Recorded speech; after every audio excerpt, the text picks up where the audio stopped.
What's up guys, Bradley Goss back here with another video. Today I'm going to be walking you through my graduation photo shoot process, so hopefully you can get some ideas for any upcoming shoots that you may have.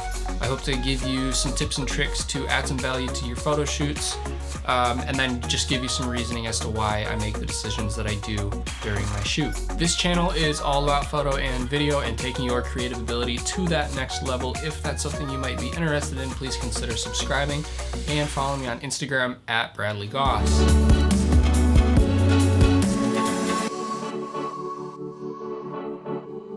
As I mentioned before, today we're just shooting some grad photos.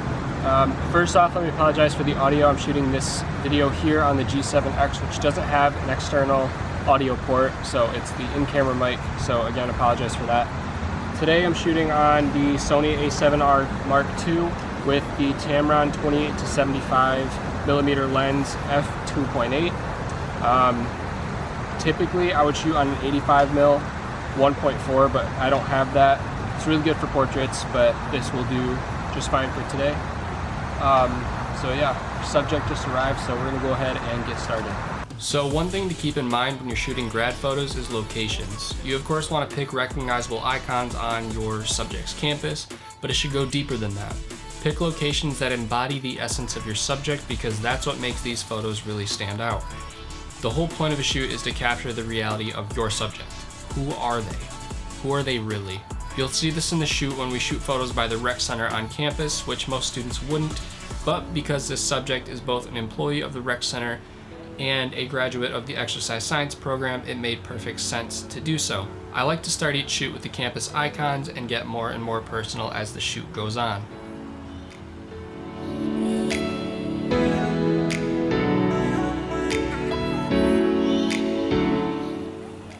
What I'm doing here is playing with the foreground elements to make the composition of the photo more dynamic and interesting. In this case, the water falling in front of the subject. Unfortunately, these didn't really turn out, but you still gotta take 100 photos for a good one, and experimenting is one of the best ways to grow as a creative. So one thing I like to do is try to put some element of foreground into it, so it's not just a one-dimensional photo. So what I'm gonna try to do here is shoot with a low angle and get the flowers in the foreground with her in the background. Again, as I explained, I'm using the flowers as a foreground element here, but the color ended up taking away from the subject in these, so we didn't keep any of the flowers in the foreground. Instead, we chose to just place them behind the subject to keep the focus on the subject.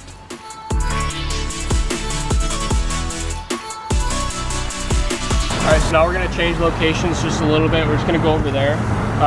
One thing you want to look for is in your background, leading lines can look really nice and draw your attention to the subject. So we have a perfect example of that right now, so we're going to head over there and take some more photos.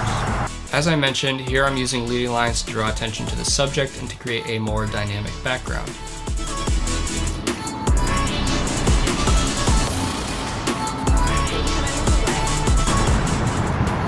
Oh, those are so good!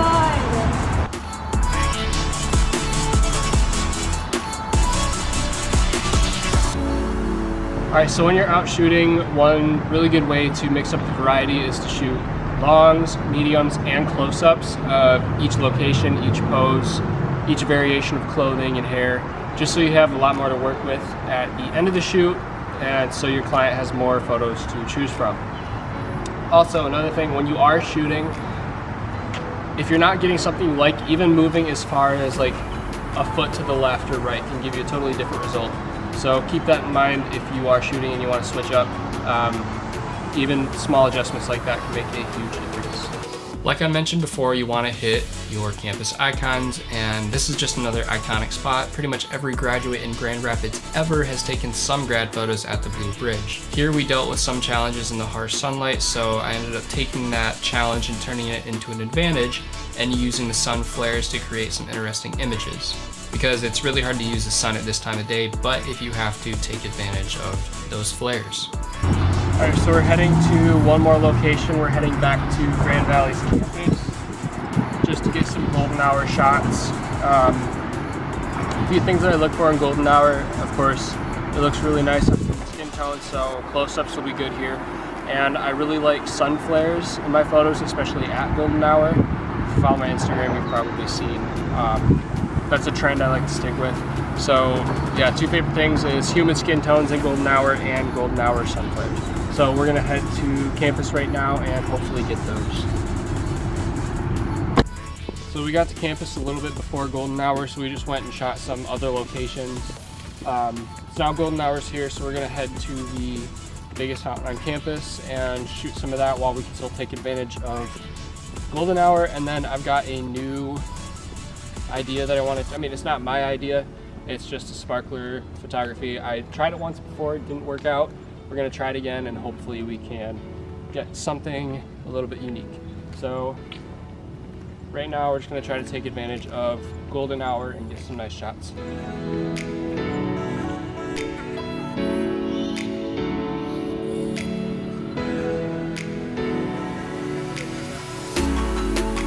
So we just finished up all our normal photos. Now we're gonna try the sparkler photography. If you haven't seen it, I can do an in-depth tutorial, but basically all you do is you have to set your camera up on a tripod, set your shutter speed to about 10 seconds, just to give you enough time to light the sparkler. It does help if you have an assistant to hit the shutter so you can focus on actually lighting the sparkler and running around your subject.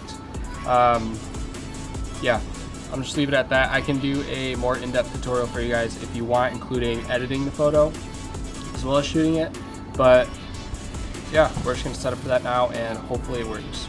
All right, so once you've got your camera on your tripod and your subject where you want, everything's framed up right, grab your sparkler and your lighter and stand just outside of the scene. And basically all you have to do is light it and then run around your subject, keeping the sparkler in front of you. I'll show you in a second if that doesn't make sense. Yeah, so we're gonna go ahead and try it. It's still a little bit too bright out, so we're just doing some practice shots right now. They're gonna be way overexposed on the camera, but once the sun gets a little bit lower, they should look better.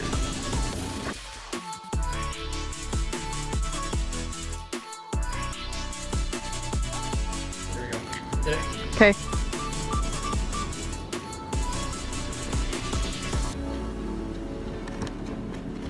All right, so it's still a little bit light out, but the settings are closer to what they need to be, so we're gonna try one more time, just lighting it, running around her, and getting out of the way.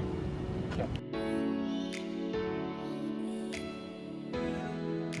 So we tried it on the bridge, but because it's like it bounces, so she was blurry and it didn't really turn out.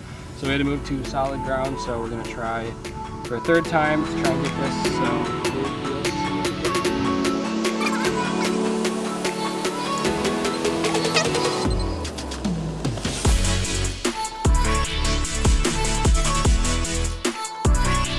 So as you saw in that photo, the sparkler, again, really didn't turn out that well. There's a lot of challenges with it. If you would like to see a full in-depth tutorial, if this is something that you might be interested in trying for yourself, feel free to comment down below or DM me on Instagram. I would love to do that for you guys and hopefully get a better result. It's, as you can imagine, with those settings, having to hold perfectly still and getting the exposure just right, everything has to come together and it's really hard to get a successful photo. We ran out of time with the subject. She had another obligation that she had to get to.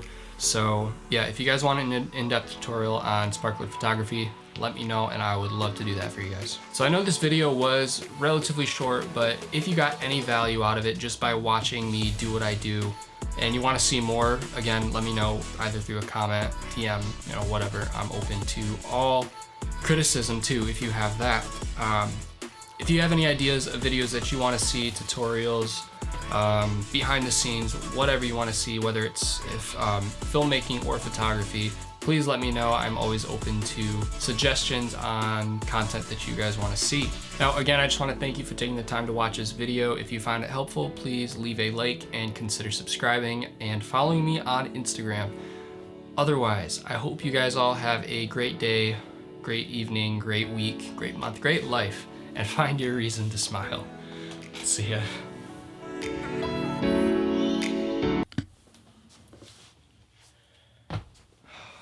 That was really awkward.